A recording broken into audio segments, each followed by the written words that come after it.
Meron kayong mixed berries na pang? Mixed berries na tang? Meron. Ilan? Dalawa nga. Dalawa. Eto. Ito'y bayad. Siya nga pala. Di ba meron ka ditong kinuhan ng nakaraan na 3 kilong bigas, kape, asukal, coffee meat. Mga halagang 400 plus yun. Baka naman meron na. Naku, wala pa. Wala Matagal pa na rin akong kasi yun, pera. may 1 buwan na. Oo nga kaso wala pa naman. Wala pa akong pambayad. Marami nga akong bayarin Hindi pa ako nakakabayad sa Hindi mga pa ba kuryente sumahod yung tubig. asawa mo? Di ba nakasahod na nung katapusan? Sumahod na, kaso kulang naman. Marami akong biniyahan.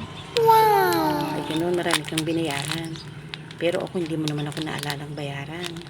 Oo, inuna ko kasi muna yung ibang mga utang namin. Kailangan na kasing bayaran mo.